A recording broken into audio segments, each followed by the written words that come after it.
Halo semuanya, kalau kamu lagi pusing sama statistik atau sebentar lagi mau ujian, nah ini dia tontonan yang pas buat kamu. Dalam beberapa menit ke depan, kita bakar bongkar tuntas salah satu alat paling ampuh dalam statistik yang bisa jadi senjata rahasia kamu. Nah, bentuk lonceng ini sering lihat kan di buku teks? Mungkin kelihatannya bikin ngeri, tapi percaya deh, ini bakal jadi teman baik kamu.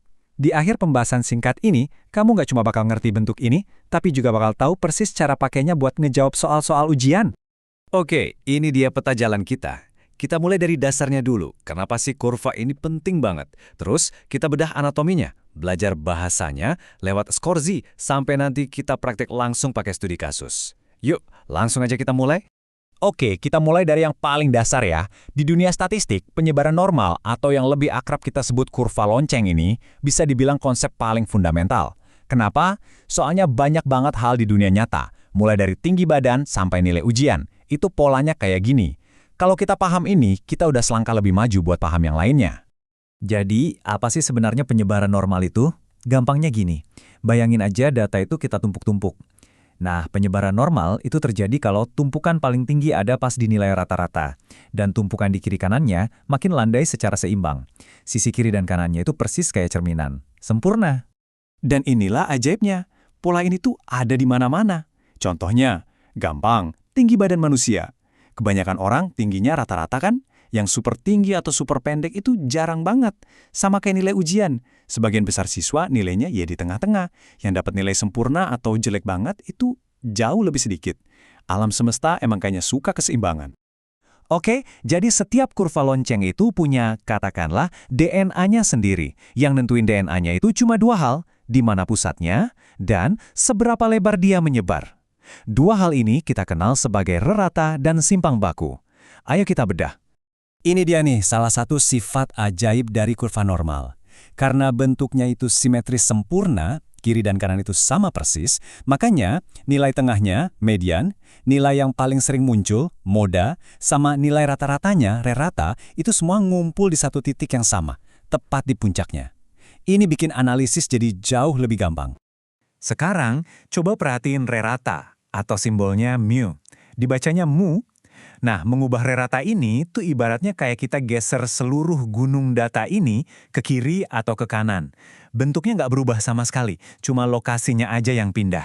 Rata-ratanya lebih tinggi, geser ke kanan. Lebih rendah, geser ke kiri. Simpel kan? Oke, kalau tadi rata itu soal posisi, sekarang kita lihat simpang baku atau sigma, dibacanya sigma. Ini tuh ukuran seberapa menyebar data kita.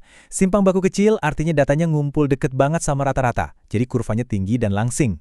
Sebaliknya, kalau simpang bakunya besar, datanya lebih nyebar, kurvanya jadi lebih pendek dan lebar.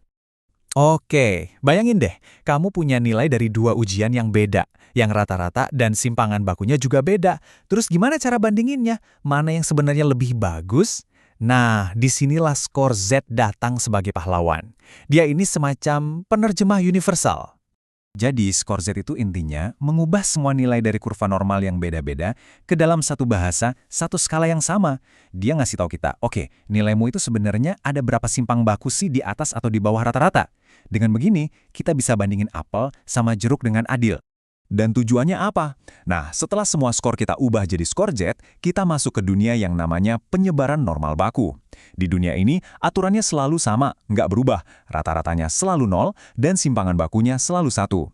Ini penting banget karena artinya kita nggak perlu pusing lagi mikirin ribuan kurva yang beda-beda. Kita cuma butuh satu peta, satu contekan buat nyelesain semua soal. Dan di dunia normal baku ini, ada yang namanya aturan empiris.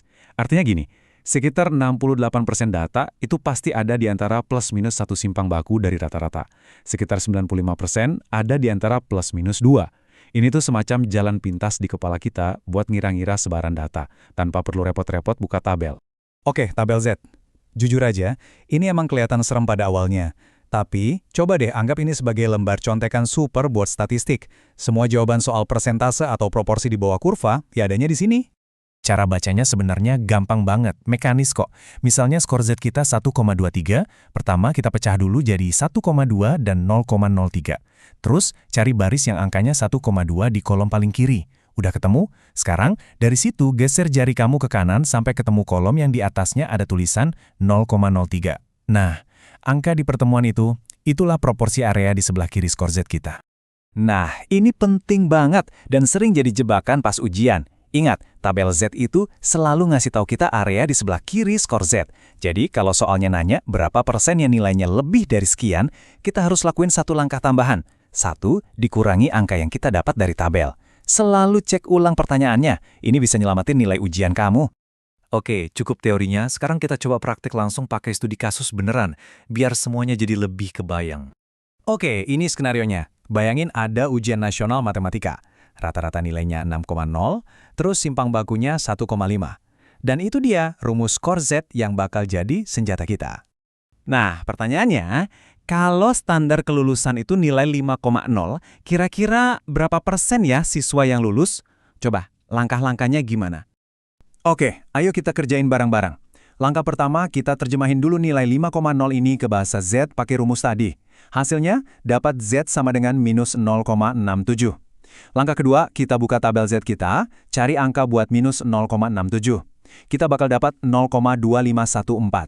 Eits, tapi tunggu dulu. Ingat jebakan tadi? Angka ini kan area dikali sebelah kiri. Artinya, ini persentase yang nilainya di bawah 5,0. Dengan kata lain, ini persentase yang gagal. Nah, karena yang ditanya itu yang lulus, kita lanjut ke langkah ketiga. Tinggal 1 dikurangi angka yang gagal tadi.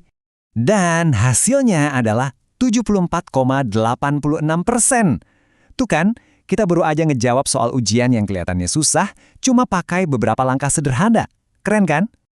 Nah, tadi tuh kan keren banget. Kita bisa tahu persentase kelulusan dengan akurat, tapi kekuatan kurva normal ini nggak berhenti di situ aja loh. Coba kita lihat gambaran besarnya.